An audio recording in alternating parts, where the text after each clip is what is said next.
Olá, seja muito bem-vindo, seja muito bem-vinda ao nosso canal CCC Advogadas. Eu sou a Natália de Campos e seguimos juntas em mais um episódio da nossa série Desjuridicando o Direito das Famílias. Hoje a gente vai abordar um tema fundamental para quem deseja entender o planejamento matrimonial: os bens ou obrigações particulares do cônjuge. No último vídeo, exploramos junto com a Roberta os bens ou obrigações comuns dos cônjuges, que são aqueles que se comunicam no patrimônio do casal, dependendo do regime de bens adotado.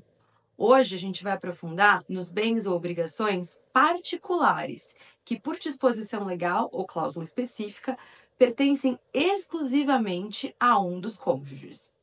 Para a gente começar essa conversa, o que são os bens particulares? Bens particulares são aqueles definidos pela lei ou por cláusulas específicas, como exclusivo de um cônjuge ou companheiro.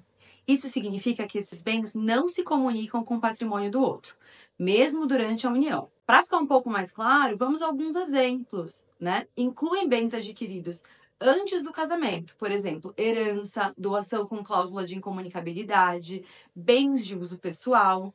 Mas como que a gente sabe se um bem é considerado particular ou comum? Tudo depende do regime de bens escolhido pelo casal. Os diferentes regimes de bens determinam quais bens comunicam ou não, afetando a vida patrimonial dos cônjuges. Vamos entender como cada regime trata os bens particulares. Para isso, vamos falar um pouquinho sobre os regimes de bens. A gente vai começar pela comunhão universal de bens. Nesse regime, todos os bens presentes e futuros se comunicam entre os cônjuges, com exceção específica, como os bens doados ou herdados com cláusula de incomunicabilidade. Por exemplo, herança com cláusula de incomunicabilidade continua sendo um bem particular, mesmo no regime de bens de comunhão universal. Na comunhão parcial de bens, os bens adquiridos antes do casamento, bem como aqueles recebidos por herança, doação, são classificados como os bens particulares. Por exemplo, bens adquiridos por herança durante o casamento permanecem como particulares, assim como bens de uso pessoal e de instrumento de trabalho.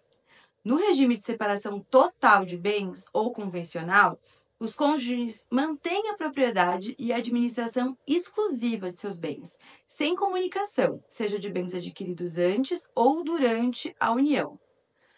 Todos os bens são considerados particulares, sem exceção.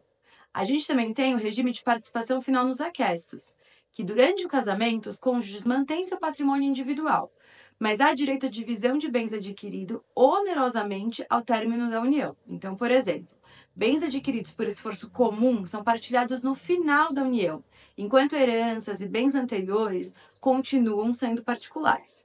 A gente pode pensar no regime misto. Esse regime permite que o casal defina por cláusulas específicas quais bens ou obrigações se comunicam ou quais vão permanecer particulares, proporcionando maior flexibilidade. Eu, particularmente, gosto muito de trabalhar com esse tipo de regime, mas é importante destacar que ele exige atenção redobrada.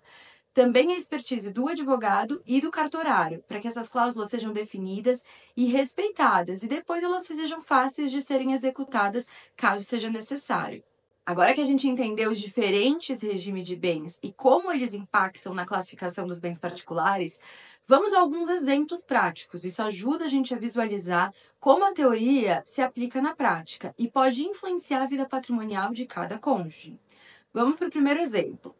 Um imóvel adquirido antes da união em um regime de comunhão parcial de bens permanece exclusivo do cônjuge que comprou. Isso significa que, mesmo após o casamento, o bem continua sendo particular. Toma cuidado em casos de imóveis financiados, porque as parcelas do financiamento, elas vão se comunicar, e aí vira outra coisa. Outro exemplo importante é quando o cônjuge recebe um bem por herança com cláusula de incomunicabilidade. Nesse caso, o bem permanece particular, mesmo em regime como a comunhão universal, onde normalmente haveria comunicação desse bem. Compreender os diferentes regimes de bens e como eles impactam nos bens particulares pode ser um pouco complexo, especialmente com tantas regras e exceções. Para facilitar e resumir tudo o que abordamos, vamos dar uma olhada em uma tabela e recapitular os principais pontos de cada regime e de maneira clara e direta. A gente falou um pouquinho sobre a comunhão universal, onde todos os bens se comunicam, exceto aqueles com cláusulas de incomunicabilidade. A gente também passou pela comunhão parcial, onde os bens adquiridos antes do casamento, heranças e doações são particulares. A gente também falou do separação total. Nenhum bem ou obrigação se comunica. Participação final nos aquestos. Comunicação de bens apenas ao término, com exceção de bens particulares. E no regime misto, a gente consegue personalizar conforme as cláusulas estabelecidas. Ficou com alguma dúvida sobre como o regime de bens impacta no patrimônio do casal? Deixa a sua pergunta aqui nos comentários. A gente está pronto para conseguir te esclarecer. No próximo episódio, a Glaucia vai explorar mais um tema dentro do direito das famílias. Ela vai falar sobre cabeça. Não percam! E se você gostou desse vídeo, lembra de se inscrever aqui no canal, ativar o sininho e continuar acompanhando nossa série.